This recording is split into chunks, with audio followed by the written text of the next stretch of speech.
I currently consult and work with a wonderful guy, 5 years older than me, who has not solved his business problem.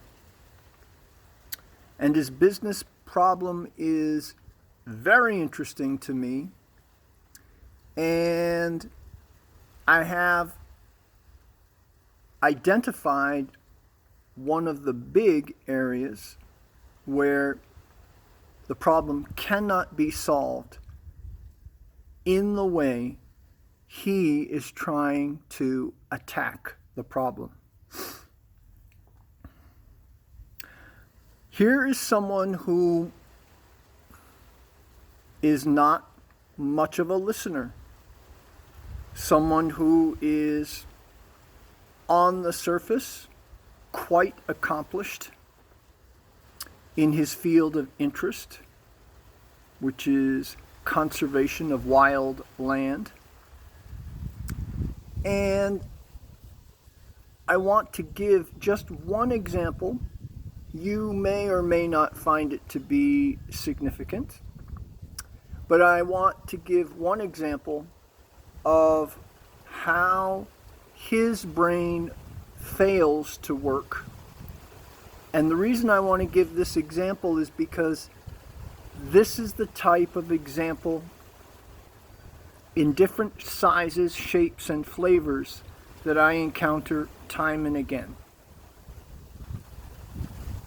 Recently, he learned through a mutual friend that I used to produce house music, club music, electronic dance music in the late 1990s. We spoke about it. I found out that he used to be a DJ, or still is sometimes. We also determined that we have extremely synchronistic, wonderful, common taste in house music, dance music. I mentioned to him in this first conversation about our mutual interest that I had in 1998, 1999, 3 huge hits in the United States. One was number 1 in America on the club music chart in Billboard magazine. One was, I think, 9, and one was 12 or 13. After telling him this,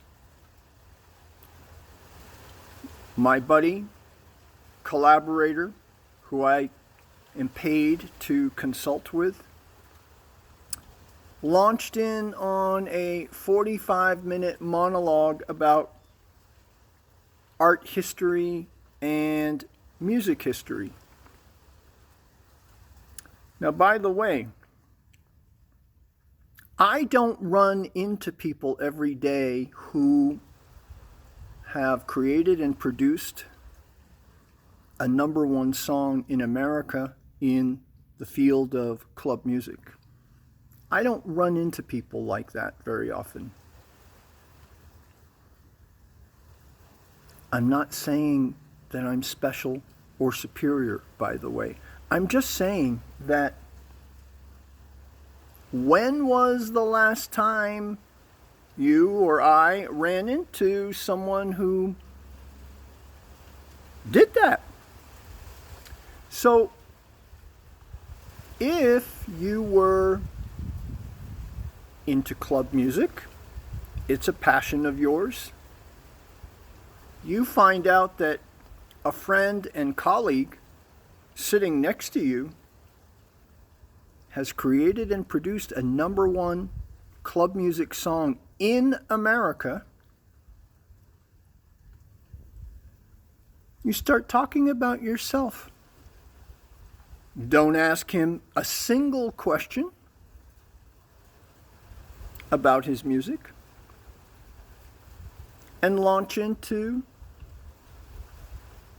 a 45-minute monologue about the history of music. So, what's the point? The point is, as I see it, and no one has to agree,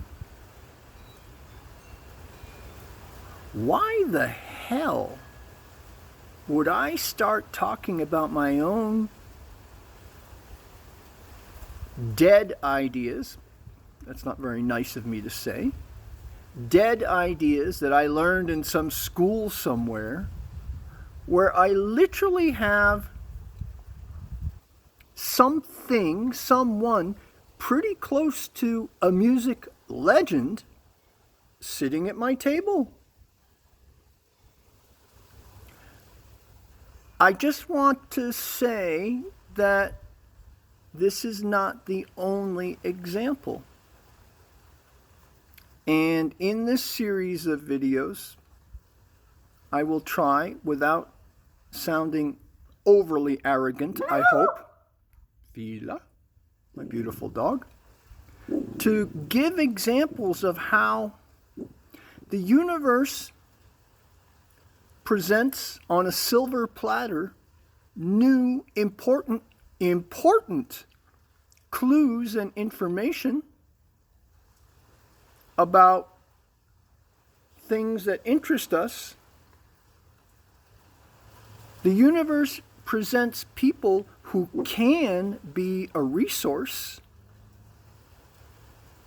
and we don't notice, we don't act on it, we don't have any questions. It doesn't even exist.